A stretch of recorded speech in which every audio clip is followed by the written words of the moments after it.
গতকাল আমরা কোনো অনুষ্ঠান আনতে পারিনি ছুটির জন্য, তাই আজকে অনুষ্ঠান করছি। আজ আগস্ট মাসের 16 তারিখ। কাউন্টডাউন শুরু করে দিন। মাঝে শুধু সেপ্টেম্বর আর অক্টোবর, এই আড়াই মাস, অর্থাৎ দিন যদি গোনেন আপনি, তাহলে হাতে আছে মাত্র 75 দিন। তার মধ্যেই ভারতের রাজনীতিতে আসতে চলেছে অনেক অনেক অনেক বড় সড় পরিবর্তন। ভাবছেন জ্যোতিষ চর্চা শুরু করলাম নাকি? না, দিল্লির রাজনীতিতে যাদের আনাগোনা আছে তাদের মুখে খবর কিন্তু এখন একটাই, অক্টোবরের মধ্যেই একটা বড় কিছু ঘটতে চলেছে। দিল্লির প্রেস ক্লাব থেকে কনস্টিটিউশন ক্লাব, পাব থেকে বার, রেস্তোরাঁ, যে সাংবাদিকেরা শূন্যের পর একত্রিত হন, কিংবা ধরুন ওই কর্নার প্লেস মার্কেটের বাইরে বসে যারা গুলতানি মারেন, সব জায়গাতে আলোচনার বিষয়বস্তু এখন একটাই, যেটা কলকাতা, মুম্বাই, চেন্নাই কিংবা আমেরিকার কোনো শহরে বসে বোঝা মোটেই সম্ভব হবে না। এইরকমই আলোচনা শুনে এসেছিলাম 11 বছর আগে। হ্যাঁ, ঠিক 11 বছর আগে কর্নার প্লেস আর দিল্লির প্রেস ক্লাবে গিয়ে এইরকমই আলোচনা শুনেছিলাম। আবার কিন্তু একই গুঞ্জন উঠছে। তবে গুঞ্জন যে সবসময় বাস্তবে রূপ নেবে তাও তো ঠিক নয়। যেমন মাস কয়েক আগেই দিল্লি গিয়ে শুনে এলাম যে শীতকালীন অধিবেশন যেটা হয়ে গেল, সেই অধিবেশনেই চন্দ্রবাবু নাইডু সমর্থন প্রত্যাহার করে নেবেন এনডিএ থেকে, সরকার পড়ে যাবে, ইত্যাদি ইত্যাদি শুনলাম। সেই গুঞ্জন বাস্তবায়ন না হলেও এবারের পরিস্থিতিটা কিন্তু একেবারে অন্যরকম ঠেকছে। এনডিএ শরিক জয়ন্ত চৌধুরী, চিরাগ পাসওয়ান, একনাথ সিন্ডে, অনুপ্রিয়া প্যাটেল, নীতিশ কুমার, চন্দ্রবাবু নাইডু, সবার মধ্যেই মোদি অমিত শাহকে নিয়ে একটা চাপা অসন্তোষ ঘুরে বেড়াচ্ছে সংসদ ভবন থেকে কনস্টিটিউশন ক্লাব পর্যন্ত। দিল্লির দরবারে পরিচিত একাধিক সাংসদ এবং সাংবাদিকেরা যা বলছেন এবং যা যুক্তি দিচ্ছেন তা খণ্ডন করতে আমি অন্তত পারিনি। কোথায় যেন মনে হচ্ছে এবার দিল্লির কড়া ঠান্ডা কাবু হয়ে যাবে রাজনৈতিক উত্তাপে। আজকে আপনাদের প্রবীর প্লাসের 5টার প্রবচন অনুষ্ঠানে বলবো সে কথাই।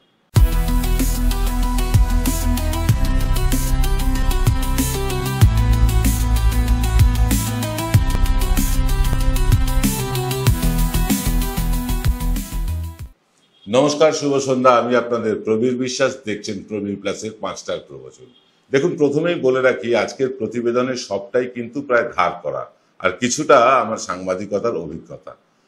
মোদি দীর্ঘদিন গুজরাটে মুখ্যমন্ত্রী ছিলেন, তারপর 1 দশকেরও বেশি সময় ধরে তিনি এখন দেশের প্রধানমন্ত্রী আছেন। এই দীর্ঘ ক্ষমতা ভোগের সময়কালে মোদিকে কারুর পায়ে তেল লাগিয়ে তেল দিয়ে চলতে হয়নি, বরং চিরকালই নিষ্কণ্টক ছিল মোদির পথ চলা। গঠবন্ধনের জোড়াতালির সরকার চালানোর অভিজ্ঞতা তাঁর নেই। 75 বয়সের চাপ আগে কখনো তাকে পেতে হয়নি আরএসএস এর কাছ থেকেও। একদিকে ভারত জোড়ো যাত্রার পর যে গতিতে রাহুল গান্ধীর জনপ্রিয়তা উত্তরোত্তর বাড়ছে সারা দেশে, ঠিক একই গতিতে পাড়া নামছে কিন্তু মোদির জনপ্রিয়তায়। এটা আমি বলছি না, সব সমীক্ষক সংস্থা বলছে। আর এর কারণ স্বয়ং মোদি নিজেই। ক্রমাগত স্বপ্ন দেখিয়েছেন ভারতবাসীকে, হ্যান কারেঙ্গা ত্যান কারেঙ্গা বলে।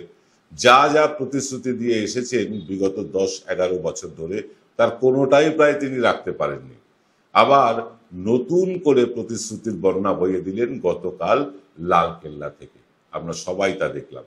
যেহেতু আগের প্রতিশ্রুতিগুলো রাখতে তিনি ব্যর্থ হয়েছেন, তাই এবার গতকাল লালকেল্লা থেকে জাতির উদ্দেশ্যে যে ঢপবাজিটা তিনি করে গেলেন 1.25 ঘন্টা ধরে প্রায়, সেটাও কিন্তু মানুষ আর বিশ্বাস করছেন না। নিজেই নিজেকে বিশ্বগুরু সাজিয়েছেন। বলেছিলেন না, এক আকেলা সব পে ভারী, এইরকম বলে সিনা ঠুকেছেন। নন বায়োলজিক্যাল বলে নিজেকে ঈশ্বরের পর্যায়ে নিয়ে গিয়েছেন। আর ওদিকে রাহুল গান্ধীর ভোট চুরির যে আকাট্য প্রমাণ, যা প্রেজেন্টেশন দিয়ে তিনি যুক্তিগ্রাহ্য একটা ইমেজ তৈরি করে ফেলেছেন, সেখানে মোদির এই নন বায়োলজিক্যাল বিষয়টা তো হাস্যকর। এখন তো আবার ইভিএম আদালতে গিয়ে গোনার ফলে ইভিএম এর চুরিও সামনে এসে গিয়েছে। গুহায় বসে ধ্যান, গঙ্গা স্নান, রাম মন্দির উদ্বোধন, বক্তব্যের মাঝে শ্রীকৃষ্ণকে টেনে এনে বারবার একটা সম্প্রদায়কে পৃষ্ঠপোষকতা করে গিয়েছেন, আর বিনা নিমন্ত্রণে পাকিস্তানে চলে গিয়েছেন। এই দ্বিচারিতাকে কেউ আর ভরসা করতে পারছেন না। এ তো গেল সাধারণ মানুষের মনের ভাবনা, আমার আপনার ভাবনা। সেই ভাবনায় কি সরকার পড়বে? না। মোদিও কি গদি থেকে সরবেন? না।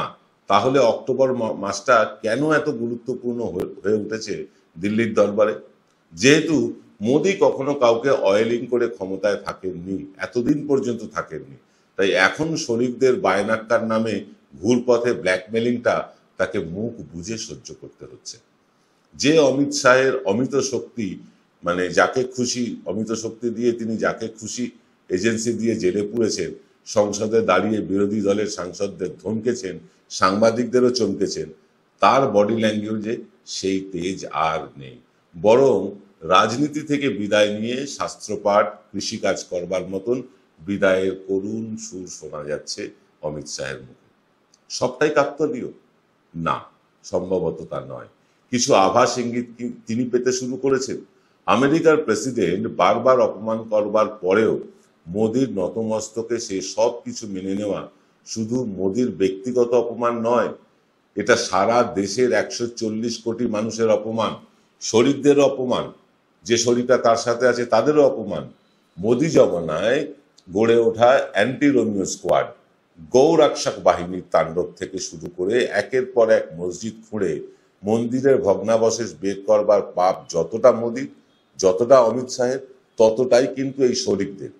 যেভাবে বৈদেশিক ঋণের চাপে ভারত জর্জরিত হয়ে গিয়েছে, যেভাবে বেকারত্বের হার সর্বকালের সেরা হয়ে উঠেছে, যেভাবে ক্ষুধাসূচকে ভারত পাকিস্তান আফগানিস্তানেরও নিচে নেমে গিয়েছে, যেভাবে সংবাদ মাধ্যমে স্বাধীনতা কেড়ে নেওয়া হয়েছে, এই সব কিছুই দেখেছি আমরা ইন্দিরা গান্ধীর এমার্জেন্সির সময়। তখন মিসেস গান্ধী এমার্জেন্সি বলে করেছিলেন, এমার্জেন্সি ঘোষণা করেছিলেন। আর এবার অঘোষিতভাবে যেভাবে এমার্জেন্সি চালু হয়েছে, সেই পাপের দায় নীতিশ কুমার, চন্দ্রবাবু নাইডু, একনাথ সিন্ডে থেকে শুরু করে ওই জয়ন্ত চৌধুরী, চিরাগ পাসওয়ান, অনুপ্রিয়া প্যাটেলকেও কিন্তু বয়ে বেড়াতে হচ্ছে। এটা বাস্তব সত্য।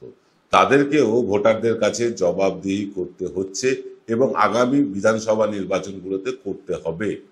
অ্যান্টি ইনকম্বেন্সি বা প্রতিষ্ঠান বিরোধিতার কালো ছোপ মোদি শাহের ঘাড়ে শুধু একাই পড়ছে না, অজিত পাওয়ার সহ সমস্ত তৎকাল বিজেপি এবং এনডিএ জোট শরিকদের ঘাড়েও কিন্তু বর্তাচ্ছে।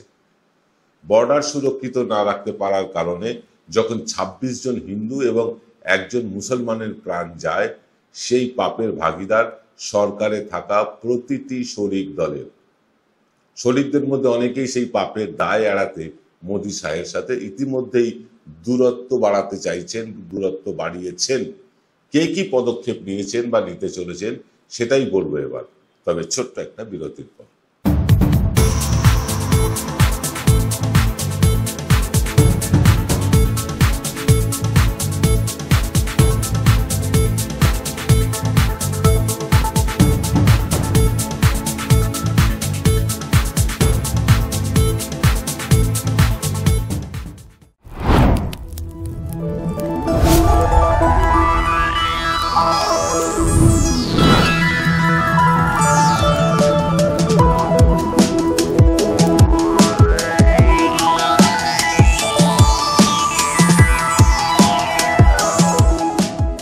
ফিল্ম বিরতির পর আপনারা দেখছেন প্রবীর প্লাসের 5টার প্রবচন অনুষ্ঠান।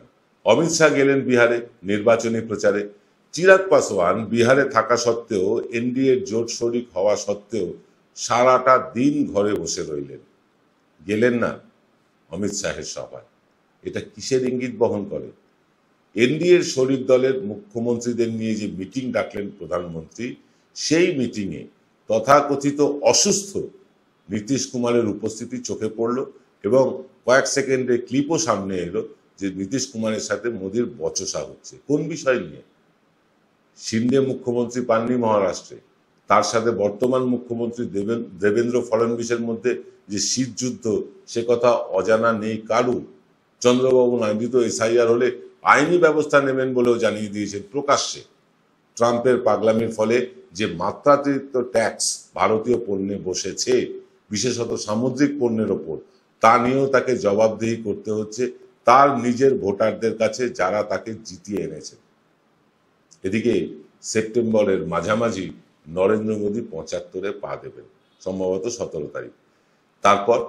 তারপর তাকে মার্গদর্শক করে রাখতে চাইছে আরএসএস।